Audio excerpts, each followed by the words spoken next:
नयनपुर गांव की कच्ची झोपड़ी में नंदिता अपनी बीमार मां सरस्वती देवी के साथ रहती थी। गरीबी उसकी नियति थी, टूटी छत, खाली बर्तन और भूखे दिन।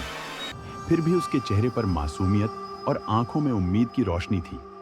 वह हर सुबह मंदिर में दीप जलाती, गीता का पाठ करती और भगवान से एक ही प्रार्थना करती, हे प्रभु, माँ को स्वस्थ कर दो और हमें ईमानदारी की रोजी दे दो। गांव वाले उसे अक्सर गलत रास्ते सुझाते, कोई शादी का लालच देता, कोई नौकरानी बनाने की बात करता, मगर नंदिता हर बार कहती, जो ईश्वर ने लिखा है वही उत्तम है, मैं अपना धैर्य नहीं बेच सकती। एक दिन गांव की एक बूढ़ी औरत ने बताया कि जंगल के किनारे वीरान शमशेर हवेली में काम करने का अवसर है। कभी यह हवेली जमींदार जगदीश शमशेर की शान थी। उनकी बेटी ज्योतिका रूपवती लेकिन घमंडी थी। जब उसकी शादी एक गरीब युवक से तय हुई तो उसने इनकार कर दिया और उसकी रात आत्महत्या कर ली।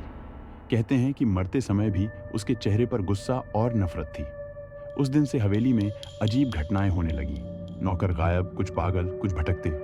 लोग दावा करते कि हवेली में तांत्रिक शक्तियां और प्रेत यक्ष भटकते हैं। नंदिता ने मां की आंखों में दर्द और बेबसी देखी और निश्चय कर लिया, अगर वहां भूत प्रेत भी होंगे तो मैं गीता और मंत्रों के सहारे जाऊंगी। हवेली की दीवारों में सदियों से एक यक्ष भटक रहा था, कालिंद। कभी वह दिव्य और तपस्वी आत्मा था, मगर इंसानी मोहब्बत में हार कर अधम हो गया। सदियों से अकेला, उसकी आत्मा टूटी हुई थी। नंदिता की प्रार्थनाएं और गीता के श्लोक उसे सुकून देने लगे। वह छुपकर उसे देखता जब वह झाड़ू लगाते हुए मंत्र बुदबुदाती, मां के लिए आंसुओं से प्रार्थना करती। धीरे धीरे उसके भीतर दीवानगी बढ़ने लगी। एक रात नंदिता मां की दवा के लिए रो रही थी। तभी अलमारी अपने आप खुली और सोने के सिक्कों की थैली गिर पड़ी। नंदिता सहम गई और गीता का पाठ करने लगी। उसी रात उसने सपना देखा, यह सब तेरे लिए है, बस हाँ कह दे। नंदिता ने उठकर भगवान के चरणों में गिरते हुए कहा, मुझे तेरे दिए धैर्य के सिवा कुछ नहीं चाहिए। अगली सुबह हवेली के कमरे में रेशमी चादरें, गुलाब और दवाइयां अपने आप आ गईं। नंदिता ने सब हटाया और दृढ़ स्वर में बोली, सुन ले अदृश्य शक्ति, मैं केवल भगवान की दासी हूं। यह पहला अवसर था जब कालिंद को किसी इंसान ने इतनी दृढ़ता से ठुकराया। इसी बीच गांव के विद्वान ब्राह्मण हरिदत्त शर्मा को ध्यान में बेचैनी महसूस हुई।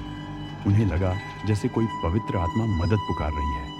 वह गीता, गंगा जल और मंत्र लेकर हवेली पहुंचे। नंदिता ने सारी घटना सुनाई।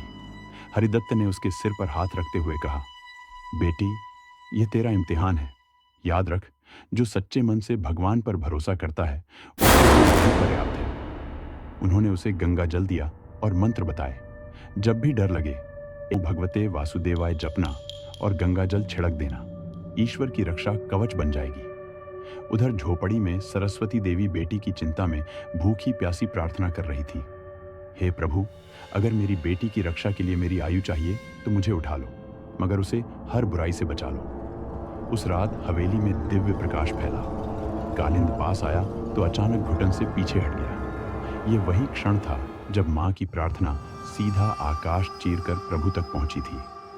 अब हवेली में दो शक्तियां आमने सामने थीं। एक ओर कालिंद का पागलपन भरा प्रेम, दूसरी ओर नंदिता का अटूट विश्वास, हरिदत्त शर्मा का मार्गदर्शन और मां की प्रार्थना।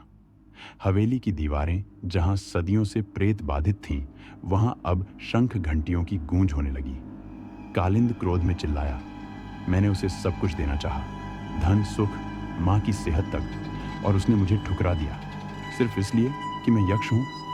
मगर हर बार जब वह पास आता, नंदिता की आंखों में विश्वास की लौ और मां की दुआ की शक्ति उसे पीछे धकेल देती। आखिरकार कालिंद ने मान लिया, सच्चा प्रेम स्वार्थ नहीं, त्याग है। अगर नंदिता का हृदय तो उसे छूने का मेरा कोई अधिकार नहीं। और वह धुएं में विलीन हो गया। सुबह हवेली शांत थी। हरिदत्त शर्मा ने मुस्कुराकर कहा, बेटी, तेरे विश्वास ने इस हवेली को शुद्ध कर दिया। नंदिता मां को लेकर गांव लौटी। मां धीरे धीरे स्वस्थ होने लगी और हवेली, जो सदियों से अभिशप्त थी, अब भजनों और आरती की ध्वनि से गूंजने लगी।